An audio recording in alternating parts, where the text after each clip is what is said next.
Disney, the owner of ABC News and daytime talk show The View, is now the subject of a new report claiming CEO Bob Iger is urging the show's host to tone down their criticism of President Donald Trump. To sources cited by the Daily Beast, both Disney's CEO and ABC News' president have had conversations with show host, which indicated the higher-ups wanted the panel to tone down their political. What happens when The View gets too spicy for the House of Mouse? Apparently, Disney's CEO threatens to do the unthinkable: cancel the daytime drama factory after one political hot take too many. Did Whoopi call Mickey a fascist? Did Joy demand equal pay for dwarfs? Nobody's safe when Disney's CEO goes full villain mode.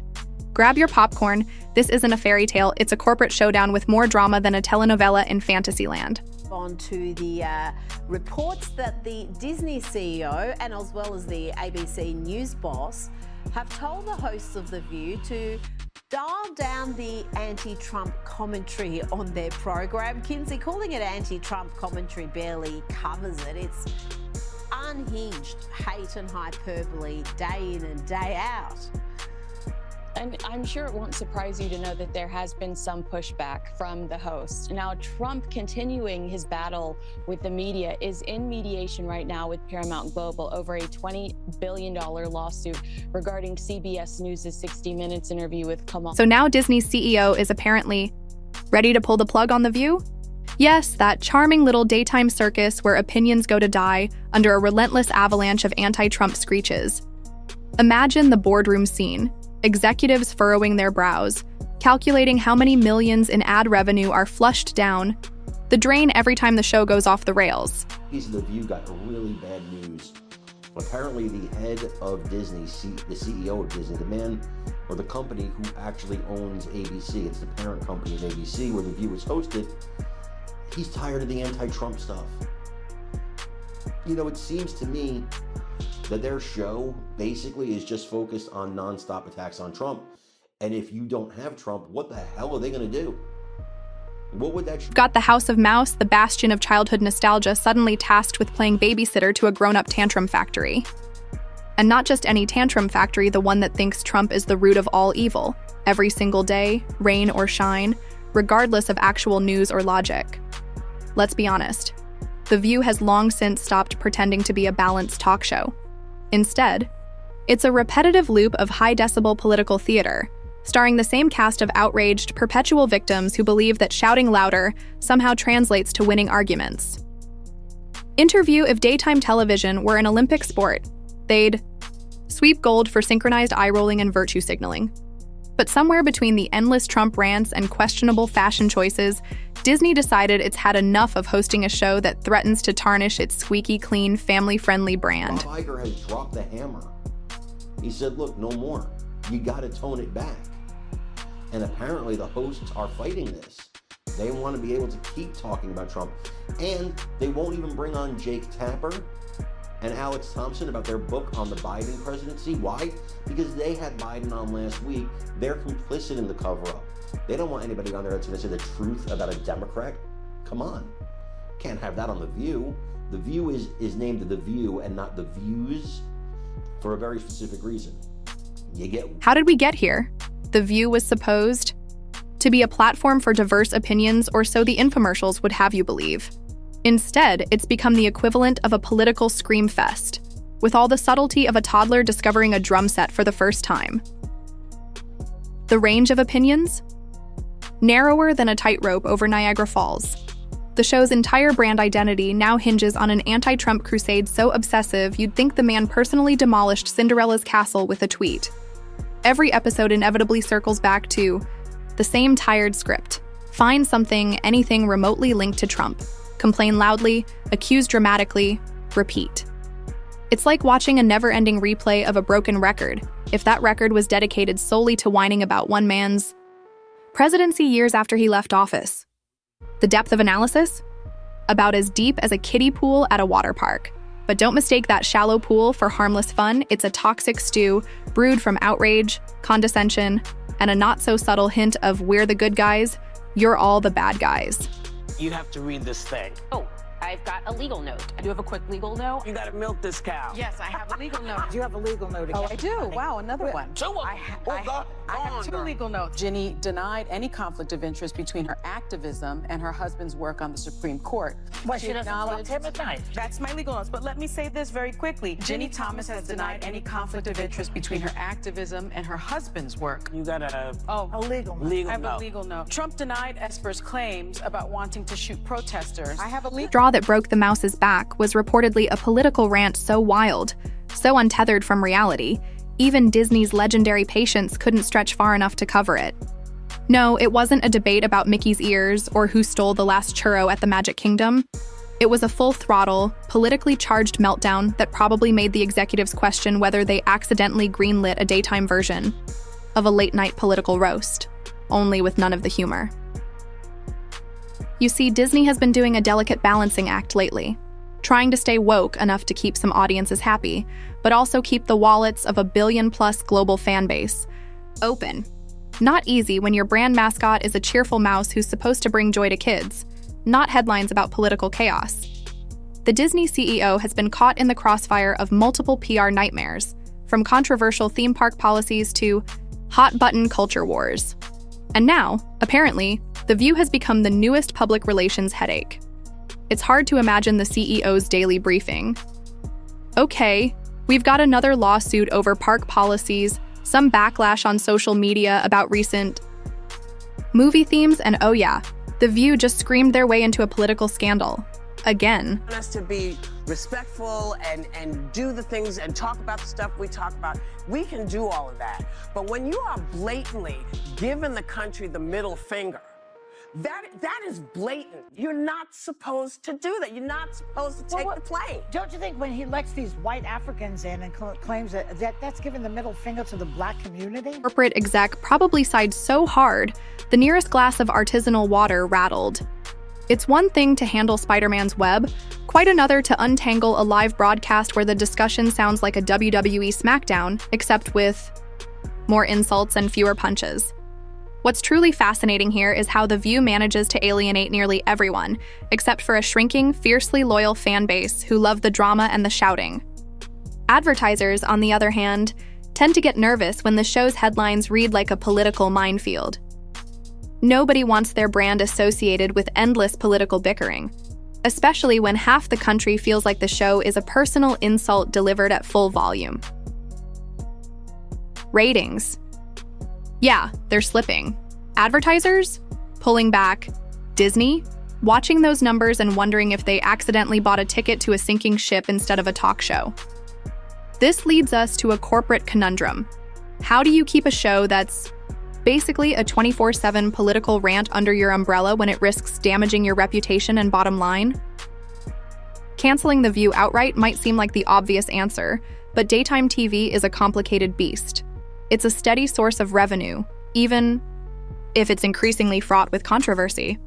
We have received a warning from Disney CEO Bob Iger about their Trump derangement. Okay, the ABC News boss told The View host to tone down the anti-Trump criticism, according to a report. Now, the timing of this is very, very, very fascinating because we know the ABC News was on the receiving end of a lawsuit from President Trump after George Slopopotamus ended up defaming the president on national television in an interview with... Instead of a graceful exit, Disney's CEO is apparently playing the cleanup crew, signaling that the madness might have to cool down, at least a little, before the next episode. The irony is delicious.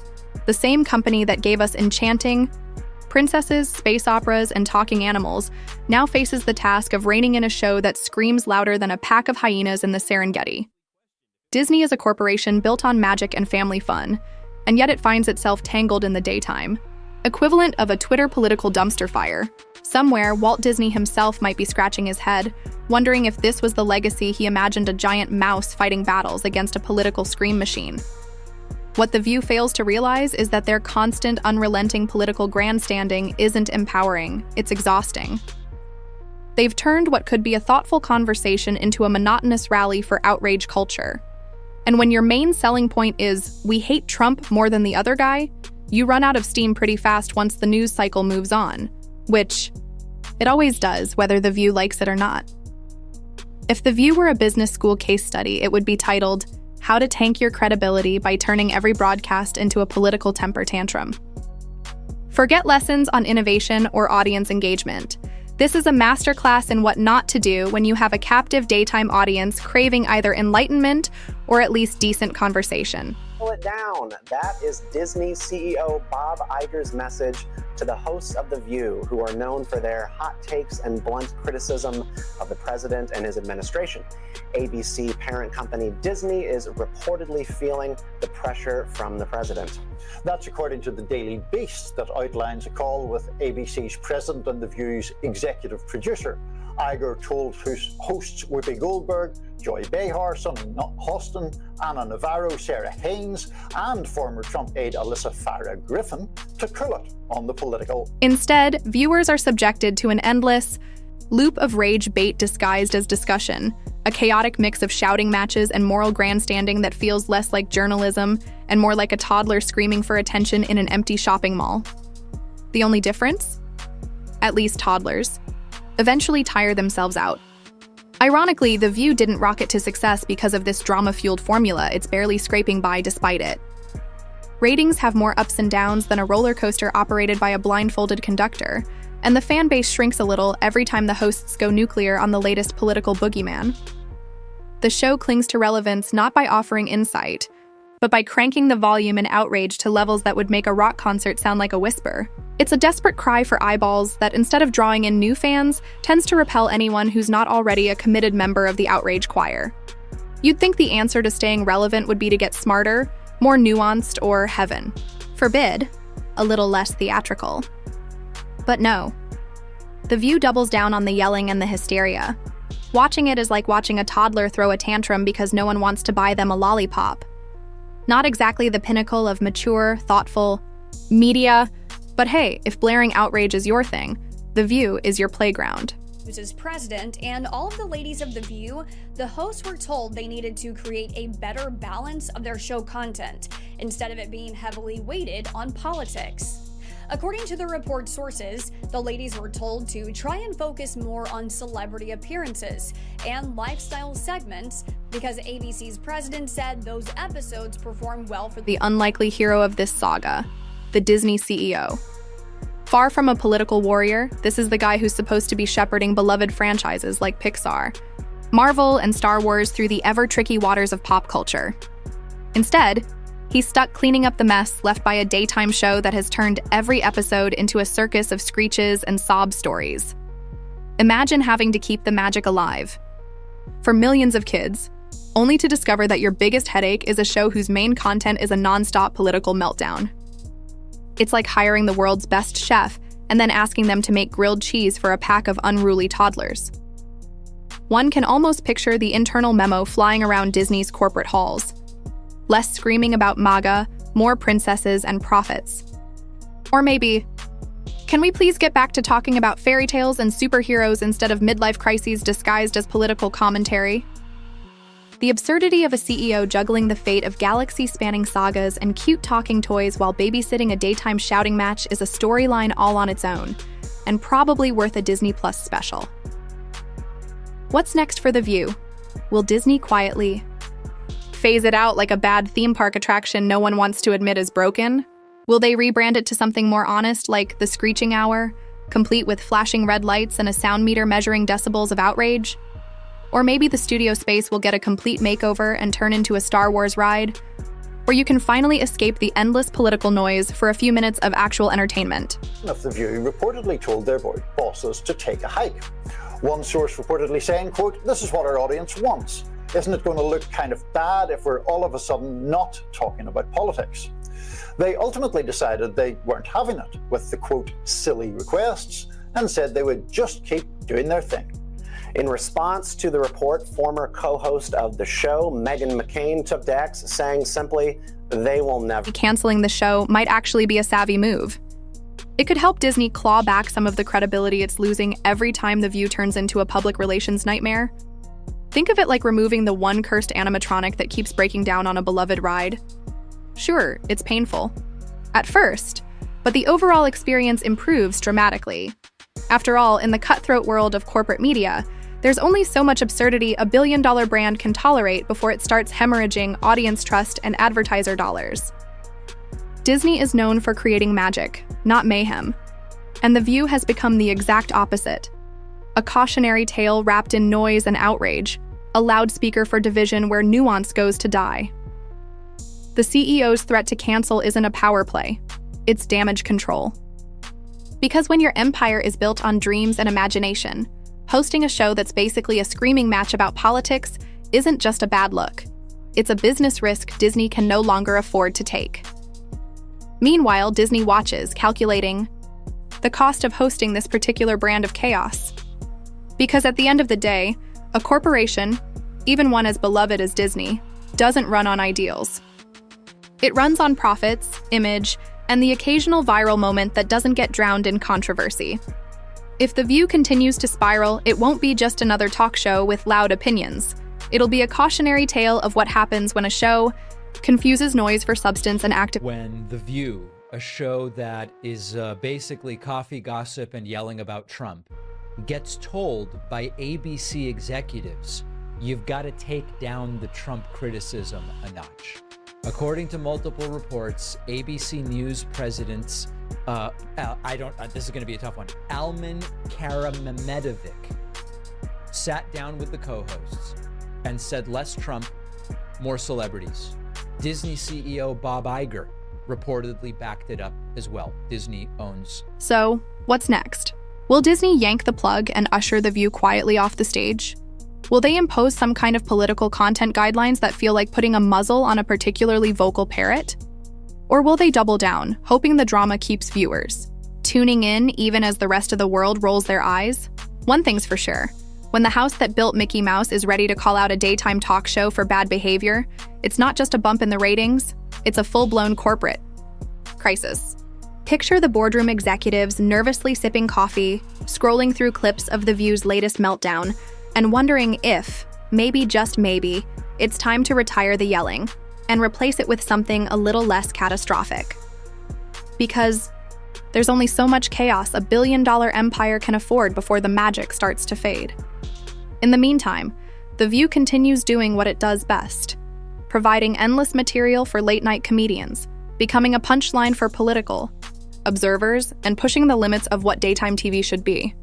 It's a spectacle wrapped in outrage, dipped in theatrics, and sprinkled with just enough sincerity to keep the fans coming back for more. But from where Disney sits, it looks less like entertainment and more like a PR liability, wearing a pair of oversized high heels and yelling at the sky. At the end of the day, the real story isn't just about a CEO threatening to cancel a show. It's about the clash between a billion-dollar corporation that wants to protect its image and a talk show that's seemingly determined to burn bridges faster than a fireworks display on the 4th of July.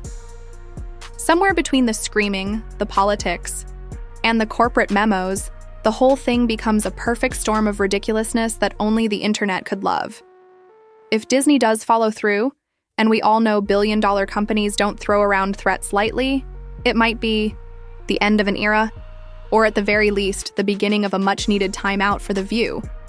Because when the happiest place on earth tells you to tone it down, it's probably time to listen. So next time you catch The View turning another political molehill into a mountain, remember? Somewhere in a high-rise office, Disney's CEO is shaking their head, wondering how a show that's supposed to bring people together ended up being the loudest source of division on television. And maybe, just maybe, that's the biggest plot twist of all.